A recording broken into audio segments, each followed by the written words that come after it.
네, 뉴욕 증시 마감 상황 자세히 알아보는 김선영의 In USA SH 인베스트먼트 김선영 연구원과 미국 현지 연결해서 얘기를 들어보도록 하겠습니다. 연구원님 안녕하십니까? 예, 안녕하십니까. 김선영입니다. 네, 자 뉴욕 증시 3대 지수 모두 다 하락세를 보였습니다. 아무래도 좀 그리스 협상 불발 이 부분이 크게 작용했던 것 같습니다. 예, 그렇습니다. 그리스가 제출한 새로운 개혁안에 대해 채권단이 수용 불가 입장을 밝히는 등 결국 채무 협상이 결렬됐다는 소식에 오늘 뉴욕 증시 3대 지수 모두 하락했습니다.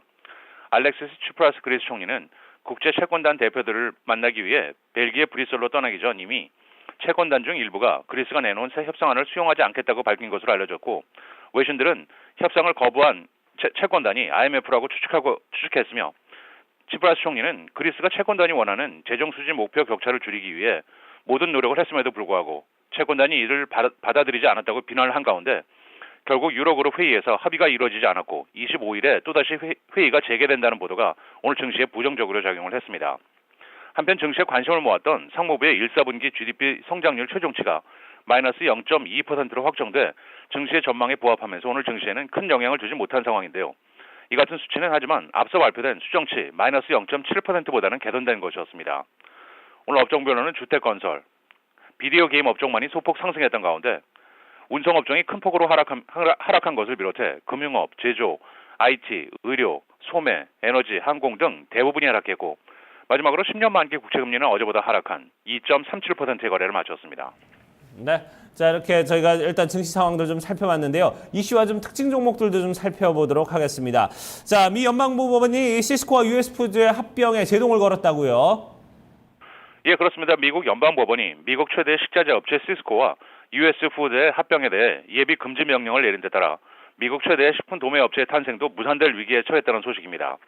작년 12월 시스코는 약 35억 달러의 US푸드를 인수한다는 계획을 밝혔고, 이에 대해 연방통상위원회 FTC가 이 합병이 반독점법 위반이며 결국 소비자들에게 불이익을 초래할 것이라면서 지난 2월에 연방법원에 합병 취소 소송을 낸 바 있습니다.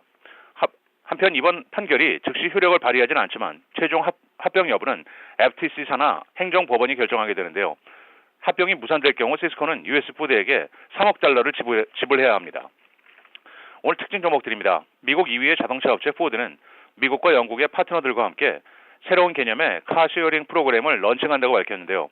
증권사 골드만삭스는 이로 인해 향후 순익 증가가 예상된다면서 고객들에게 매수할 것을 권했다는 소식으로 오늘 포드는 1.4%의 상승세로 거래를 마쳤습니다.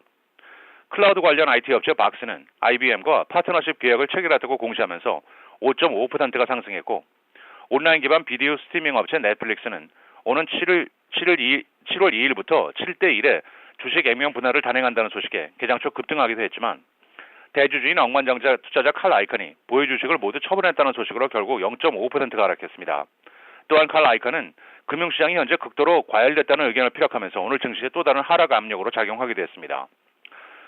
미국의 주택건설사 레나는 지난 분기 순이익 예상을 15센트 웃돈 주당 79센트를 기록하고, 특히 신규 주문이 전년 동기 대비 18%가 늘었다는 소식에 4.2% 상승했고, 최근에 주가 상승이 과했다면서 증권사 도이처뱅크가 투자의견을 매수해서 중립으로 낮춘 데 따라 골드만삭스가 1.8%, 시티그룹은 1.3% 각각 하락했으며, 마지막으로 미국 최대 유기농 슈퍼마켓인 홀푸드는 자다가 판매하는 포장식품에 대해 과도한 가격을 책정했다는 혐의로 뉴욕시 소비자보호위원회 DCA로부터 조사를 받고 있다는 소식에 오늘 약보합권에서 거래를 마쳤습니다. 네, 자 이렇게 증시 특징 종목들 좀 살펴봤습니다. 자 그러면 이제 경제 지표와 일정들도 좀 체크를 해봐야 될 텐데요.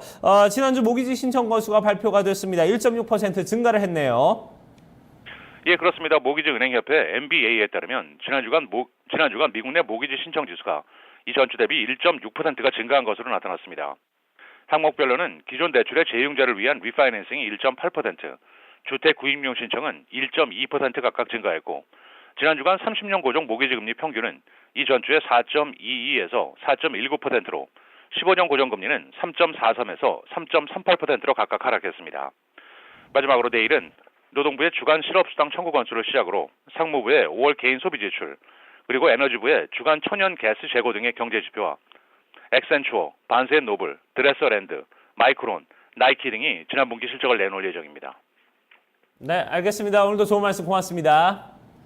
네, 고맙습니다. 네. 자, 이렇게 미국 현지 연결해서 저희가 뉴욕 증시 마감 상황 자세히 알아봤습니다.